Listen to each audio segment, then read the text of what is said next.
some breath. Yes. You need a fireman's pole down. Yeah. That's a long way for a fireman's pole. All right. This is one of the contact relay panels. There are a total of 3 of them. 2 here and here, and then there is another one that is up on the loading galley, the far end. The way these work, we have just a normal breaker panel with an individual breaker. It comes over, feeds an individual relay, and the relay goes out and feeds a number of outlets. I took a deep enough breath after I came out. It has little pilot lights here telling you what relays are on and off right now. Most of these will be on because we have the lighting console on, and in order to operate all of the LED and conventional lighting with the little light pack dimmers on them, they have to have power. So the way we're setting up the console is as soon as you turn on, it does this step for you. So that way you don't really have to think about it. And so then you can just start making your lights do this and that, whatever you want, and then once you're done and you turn the console off, in about a minute, everything will just turn itself back off. Once again, no real serviceable parts here. We do have breakers here if for some reason there's an issue with a lamp or dimmer or something and it causes a short circuit, it will throw the breaker here, to which you have to reset it, possibly troubleshoot what caused it. They do have little focus buttons on them. This is, once again, more for testing. When they are in an off state, you can push them and they'll start blinking. That means you've locally turned it on right here. Like I said, more for troubleshooting, but good enough. If they are actually receiving control from somewhere, the only way to get them off is to hold them off. So, but just wanted to kind of show you all this as far as, you know, all the parts and pieces to everything. Well, if you see them blinking, that's a problem. If you have lights stuck on and they're blinking, yes, that's a big clue. Yes, if you cannot get these lights to go off, well, no matter what you do, well, you come up here and you see there's blinking lights there. Oh, somebody has leaned up on it or bumped it or something. So you can just walk through, hit those buttons, and then. Will this tell us if a breaker is tripped or not? Can you read it off of here? No. No. Okay. Will not. All right. I was debating if that green LED went off, but it does not. No, these two work independent of each other. Okay. So even if the breaker's off, this relay, you'll still hear it going click, click, click, and turn on and off. That's about it. Now we go back down to the audio console. Before we go downstairs, just so you kind of get a feel for it, and I know some of you worked on this stuff before, we've got plug strips out here, and they're numbered, and you'll see the numbers will repeat.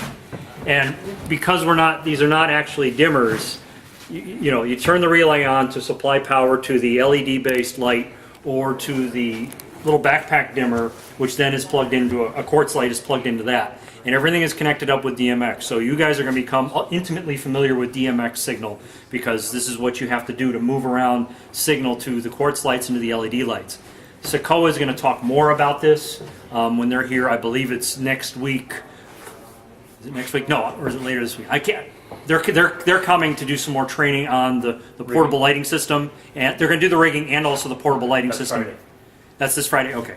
So we're going to talk about all that and explain it. So we're gonna kind of skip over those parts, but you can kind of see the components. You can see the plugs up here, and where the light. No, this is a backpack dimmer here, and basically this is a dimming device. So it needs to get power. So if we trace it back, it's getting power here from circuit number 15.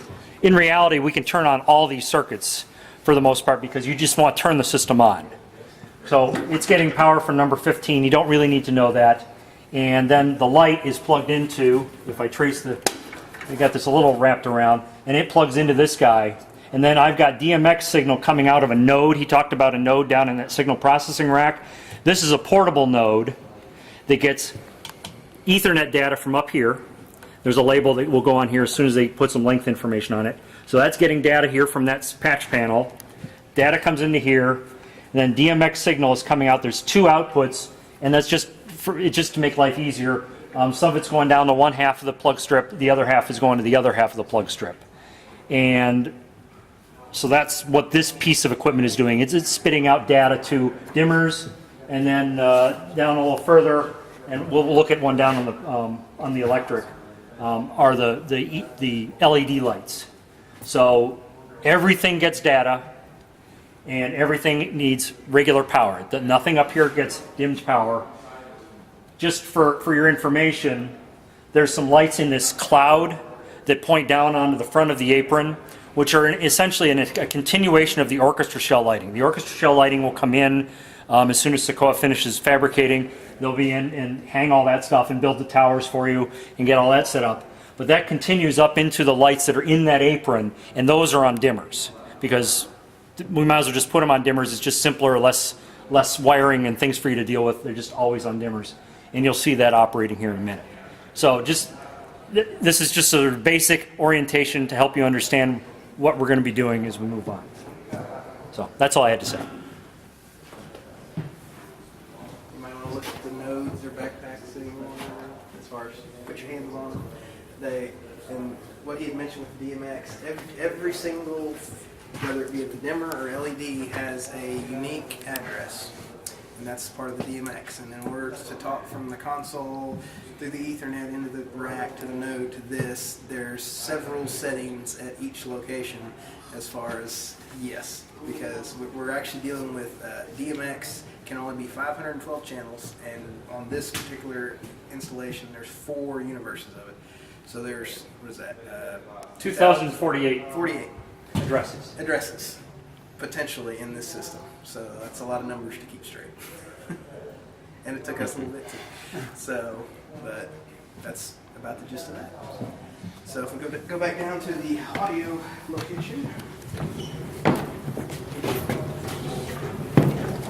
Tall guys especially, watch your heads going down. It is a little short. It's not a problem for me. That's a problem for me. Put your hair back. I found this. See, my hair is what notifies me. It's a great idea. So, okay, so those lights on the back side. Stop. Watch your hair. Watch your hair. Watch our hair. Ow! That needs some serious stuff. You need to like take pillows to the stairs. Stop it. We lost him. There you go. You can have it. Somebody else can have it now. Oh. No. Why is it wet? I just let my hand hold funny. Why is it still recording? We lost half the group. I know, he's still talking. Just to give you all a quick glance. Okay. There are several of these little button stations. There is, I believe, 10 buttons downstage right, 10 buttons on a slider upstage right, 5 buttons upstage left, another 10 buttons downstage left. It's always hard for me to remember all those. As well as there's a 15-inch touchscreen in the stage manager panel. Station here that number 4, I can turn all the cabinet lights off on them. Eventually there will be actual engraving, so instead of just 1 through 4, it'll say, you know, box boom, Oh, nice. cheek walls, backstage That's running what a cheek lights, wall is. little blue ones, and so on. But that way, once we get the labels on there, you'll be able to go, what does that go? Oh yeah, instead of hit stuff, That'll you be figure it nice. out. Yes. And then there is What does a 7-inch touchscreen in the control booth, as well as the portable that was sitting out there by the audio console. Let's see, and then there's 3 entry stations out there. There's one at the audio. There's another. A lot of stations everywhere. Cricket neck. Whose idea was that? Spiral staircases are fun.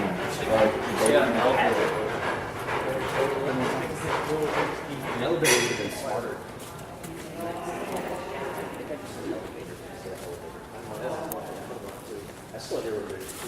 Not the one yesterday.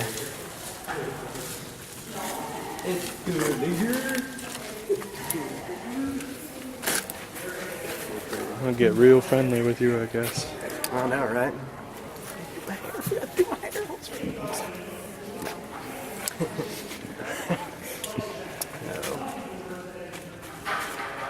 We'll eventually get the rest of it.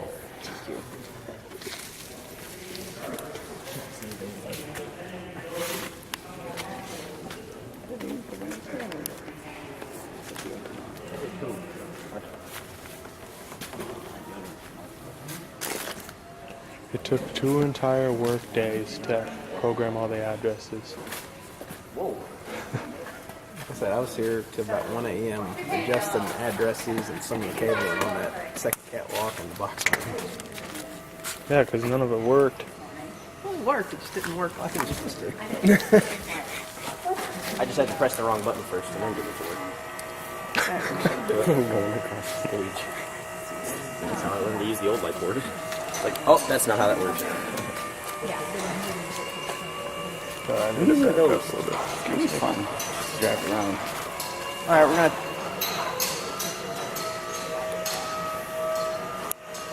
But I turned it in.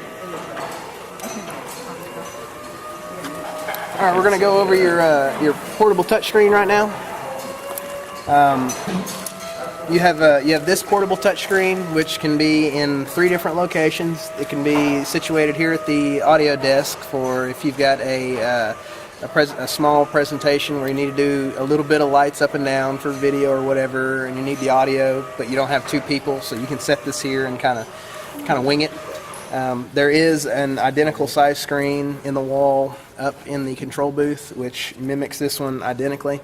And there's also a 15-inch one in the stage manager panel. It's got a little different layout. All the same buttons and controls are there. It's just there's more things on individual tabs. So you've got the orchestra and the house lights and some stage presets and so on.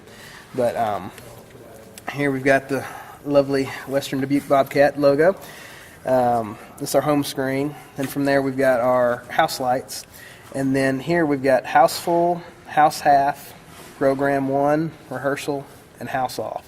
So the 3 house buttons, those all 3 work together. So from house full, house off, house half, they all follow each other. The exception here. Give us a minute. Hold on. The exception here is program 1 and rehearsal. These 2 are actually stage presets, so that if you had, for example, the band director who, you just need to come in, you need to get the house lights on, and you need to get some key light on stage so you can see your music, and so you can set up. But you don't want to go up and set up the whole board. You don't even want to walk over the touch screen. Well, the 3 entry stations that have the little plexiglass black doors, one here, opposite side, and top of the stairs over here. These 5 buttons mimic those 5. So you've got the first button, house full, you got a house half, program 1, and rehearsal. So you could walk in and go the first button and the 3rd button, and then whatever's programmed into that 3rd button. It would come up, you don't have to just walk on, you do your thing. When you're ready to go, you just tap that button again, hit your house off, and then you're good to go. Now these 2 house full and house half buttons, these are recordable. When you go into manual, and you can kind of watch the walls a little bit there, we can make them blue, red, or so on, as well as the individual rows of house lights. So Now, you could conceivably just have a setting that is the house lights from the aisle down if you want, or if you were just going to have a small presentation one. Because sometimes if the room is all lit, it sometimes feels very big, and you might have a small group in here, and that doesn't always feel right. You can change the color around on the sides if you like, and then record all these. All the house lighting in here is LED. It's a dimmable LED. It's a pretty decent dimmable LED. So you don't have to, theoretically, ever go up and change a lamp, because that's not easy to do if it's quartz. They do have a warranty, and there's a possibility you might have to get up there and solve a problem, but it's not like if it's a quartz light, after 1,000 or 1,500 hours of operation, it's burned out.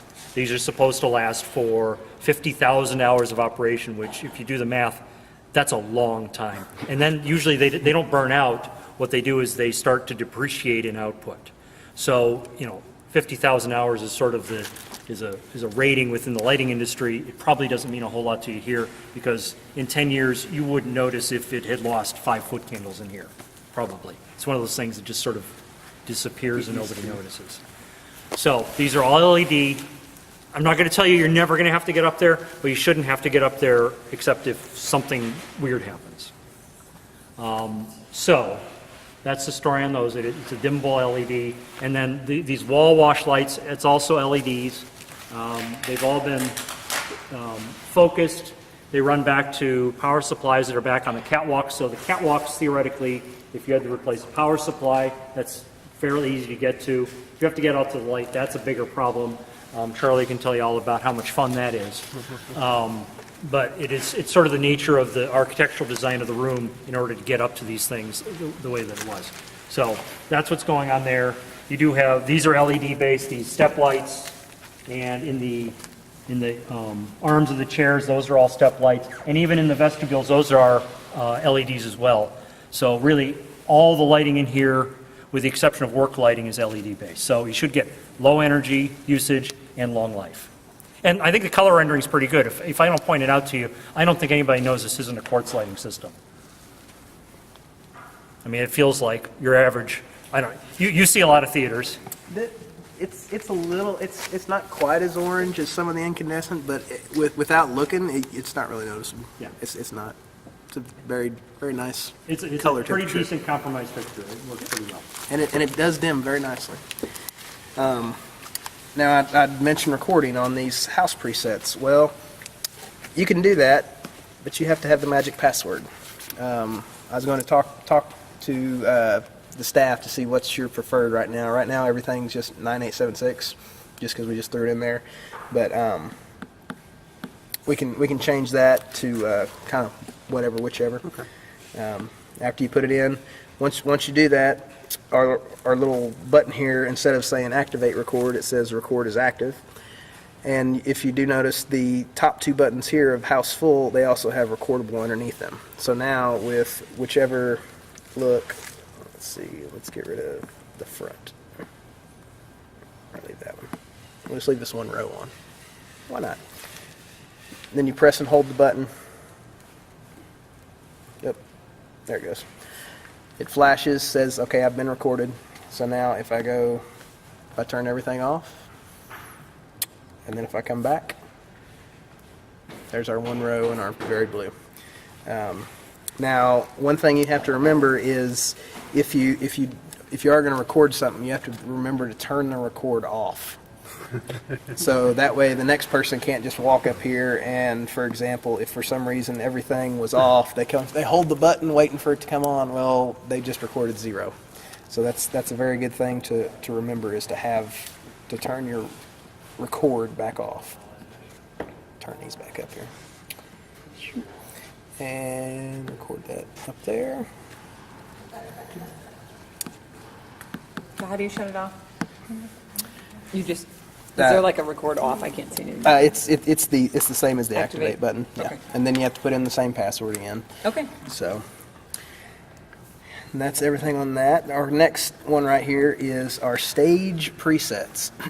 And this one is more for if you're not just doing a small little pep rally, but you're doing something a little more involved, where you need to have the whole stage lit for the band, but then you're going to do a video, so you need it kind of dimmed, and then so on. And then what you can do is walk through and record certain presets with certain lighting, and then you can just walk through and more or less kind of use this as a mini console. And then once you're fully done with this, you can push the deactivate stage lighting, and then that'll turn all the relays back off. That'll dim down all the control channels for the LED. Now, these buttons only work if the big lighting console is off. So normal steps for recording is I'd bring up whatever I particularly wanted on stage. I'd turn the record function on, record active, and then I'd just sit and same way, hold the button down, and then it will flash saying, okay, I've been recorded. And then you can go through, record all your buttons, and then, of course, once you turn off your record button, you have to turn off your console. Once you turn off the console, there's 60 seconds that it will hold whatever's up before this will start working. Okay. That's in case for some reason there's a glitch in the console and you have to close the show and reopen or whatnot. It gives you 60 seconds to kind of do that. So if you record something here and then you turn the console off and you're immediately pushing this, it's not going to work. Now, 60 seconds later, all of a sudden all the relays are going to pop on, you're going to see everything. And then this deactivate stage light button for normal operation, like during the assembly, pep rally, whatever, you don't want to hit this because this will turn all your relays off. And then it takes a few seconds for them to come back on. So if you do need everything to go dark for a second, you would bring everything down on the console, record it on one of these buttons, so that way you can just kind of step through. And that Program 1 and Program 11, those are the same two as those two. Program 1 and Rehearsal. Program 1, Preset 1, and Program 11. Chris, please show them how to record upstairs when we get to the console. Yes, absolutely. We have an orchestra page here. I can show you some of these because we do have the apron lights that Paul was describing. We don't have the rest of the shell, but it works pretty much the exact same way as the house lights. You'd go into manual mode, and then you'd set 1, 2. These are actual dimmers here. These come from the big C21 cabinet we looked at in the beginning. And then you can bring note. Gonna get The old. last three are shell 1, shell 2, and shell 3 working upstage, from downstage to upstage. Okay. And those are sort of circuited that way so that if you have something that you don't want the highlight or you do want the highlight, let's say a speaker stage left, you can get a downlight onto that one without too much hassle. Yeah. So that was the concept. And you have 5 presets here that you can record certain looks into. These are push on, push off. So push it once for the preset, push it again to go off. I think we just have some different levels here. All right, work light tab. This is all of the fluorescents, incandescent. I think they're actually all fluorescents throughout your system. Let me just click everything on real quick. So in theory, that's everything. And this is kind of your utility page for if you were up there working on the catwalk, you came all the way down here, you're fixing to go home, and you're, man, that light's on. I got to walk all the way back up there. Well, no, you can just go house catwalk work lights. Quick. And then, well, I left the follow spot running lights on too. And then see them fade out right above us. So this is kind of a, you have control at each location of these, but you have it all right here. So if you were doing a show and someone popped something on or something, you could jump over and turn it off. Or We had that problem all the time. Turn the work lights on. relays. Use these buttons only for basic control of the relays. Like we said, very basic for the most part. For the most part, most of the programming you'll be doing is from the it's cracking me up. It's from the lighting console, but you can use this to turn on different relays, which the console's on right now, so this won't. It has highest. Why would you do that? You Just- could be doing a lighting call in here and you want to start plugging things in and checking it all out, but you don't necessarily want to go up and turn on the console. Oh, okay. That's there's enough reason, I think, to have that capability. If you don't use it, just leave it off. Got it. If you need to go through and set a bunch of addresses, you can just, all right, well, I'm going to be working on the First Electric. So you walk over to the stage manager panel, you go, First Electric, First Electric's all on. You can set addresses, you can tweak, you can check lamps and all that. In theory, because we've gone LED, your power consumption is lower. You've got LED and quartz, so it's a hybrid system. The quartz lights, if they're off, the little dimmer box is drawing a little bit of power, a little quiescent load. It's sort of like those vampire loads that you hear talked about. And then the LED, the LED lights have a little engine in there, and it's sitting there, a little processor, and it's thinking, and it's using a little bit of power for a power supply. It's not like when it's on, but it does use some power. So in an ideal world, you turn it off at the end of the day so that you're using as little power as possible, and then you restart it. The other reason to have the ability to power it up and down is so that if you have a problem, sometimes, just like a computer, sometimes it just needs to be turned off and turned back on again in order to start acting right. So that's some of the reason. There is also an admin page. This too will have a special password, which is all the same right now, that I didn't enter right. There you go. So from this page, first and simplest, set clock. On the very first page, we have our little clock over here. In order to set it, you have to get to this page, set it. Now, once you do set it, it will not update on the first page until the minute advances. So if right now it's 12:37, and you adjust it for AM to PM, well, until it goes to 12:38, it won't update on the first page. So That's what I did. That's what you saw, because I was experiencing the same thing. Okay. That explains that. There are two buttons here for edge lighting. We haven't really looked at this yet, but there are small LEDs all the way across the front of the stage as well as around the perimeter of the orchestra pit filler. And then this would be full stage, would be if you've got it pretty much like it is now, if those panels are flat. It gives you reference, so if you come in here and the stage is dark, you won't just walk right off the front of it. You have that little red LEDs letting you know. Well, I've got all the shell out, all the pit cover out, because the band's setting up, and well, now you don't want to step down into the hole, which there is the tension wire grid, but still, you'd hurt yourself falling. Well, now if we go orchestra, now we have just the edge and then all the way around the orchestra to keep you from falling in. Is this not working because it's on up there? It is. You can't see it. It is. It's a directional LED, so if you're standing just upstage of it, That makes you sense. the performance see it, audience hopefully doesn't. Yes. It's See- a real subtle little LED. Works best in a blackout. Yeah.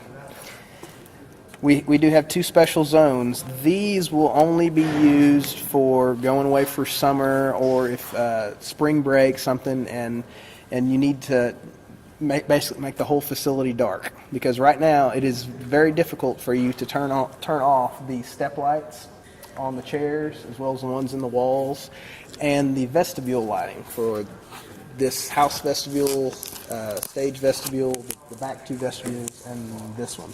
They will always stay on at about 40% right now. If you do go to house full, that the vestibules will go to full. But what these buttons do is whenever you activate them, which I don't know if you can see the lights in the chair here, Oh, okay. it will turn them off. So here's the deal. I'm trying to keep you guys compliant with the building codes, which says that you have to have the aisle lights on and the vestibule lights so that you can egress an audience if somebody needs to get out. Regardless of what the director says or whoever's running the play says that it's not dark enough, you must have those in order to comply with code and to keep yourselves from getting sued. So I try and make it very hard for those lights to go off. They're very directional. You should be able to get a pretty good blackout on stage. It's just, it's a safety thing. They just have to be on for your audience. So I want to make it difficult to turn those off so that you would only turn them off if you're closing the place down for a month, then you can go ahead and turn them off.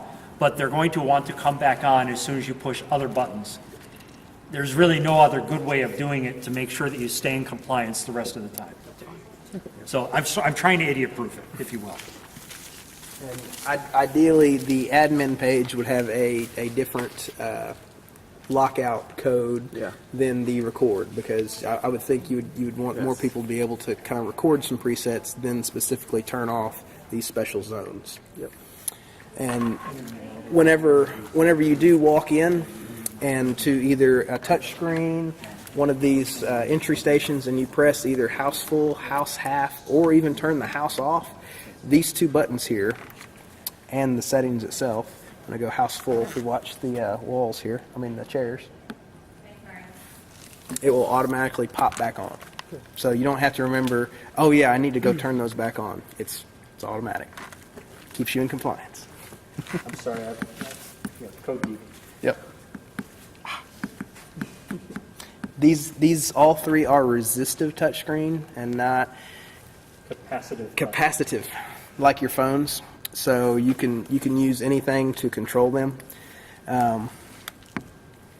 except light touches that they don't work like your phone. You actually have to touch it There is a stylus with the 2 smaller ones.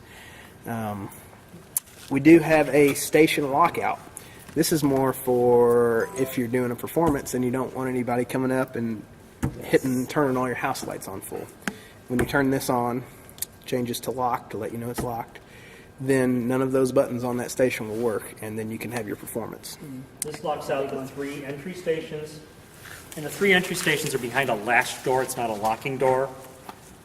So hopefully you don't have to use this. You know, if it's behind a door, I think people are less likely to lean on it or accidentally touch it, or a little kid reach up to it. But if you've got a problem with obnoxious teenagers, I know you don't have that problem here, who want to push buttons during a show, Not me, but then you could lock it out and make sure that someone in the audience doesn't turn them on for you. So I don't think you need to use it unless you find you have a problem. And if you do turn it on and then you turn your house lights off from a touchscreen when you leave, and you come and let's say someone was going to come in first thing in the morning, well, you left it locked when you left. Well, at 11 o'clock, it'll automatically clear itself out. So the entry stations will start working again. So Smart. Another part of that, you know, thinking for you, I guess. One thing about the admin page, if you are using it, you need to exit out of it, because if you leave it sitting here and the screen goes to sleep, when it comes back, it'll still be sitting there, and someone can turn off those special lights and so on. So exit right back to the top. So that's everything on that. Y'all ready to get to the console? yeah. The intensive stuff? Your turn.